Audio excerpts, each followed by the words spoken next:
অবশেষে চূড়ান্ত হয়ে গেল 2025 বিপিএল এর জন্য সাকিব খানের ঢাকা ক্যাপিটালস দলের জার্সি। আপনারা তো সবাই জানেন যে ঢাকা ক্যাপিটালস সবসময় তাদের ফ্যান্সদের মতামতকে গুরুত্ব দেয়, তাই তারা তাদের ফ্যান্সের ডিজাইন করা দুটি জার্সি পছন্দ করেছে।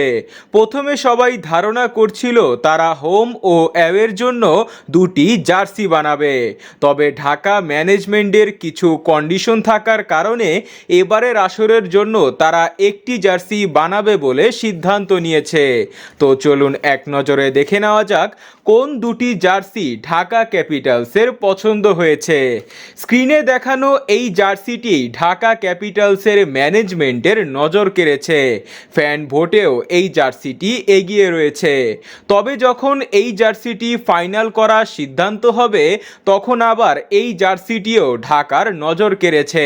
তাই ঢাকা ক্যাপিটাল সিদ্ধান্ত নিতে পারছে না যে কোন জার্সিটি তারা বানাবে, তবে তারা এই দুটি থেকে যে কোনো একটি জার্সি বানাবে। এখন দেখা যাক কোন জার্সিটি তারা চয়েস করে। তো বন্ধুরা, আপনাদের কাছে কেমন লেগেছে জার্সিটি কমেন্টে জানান।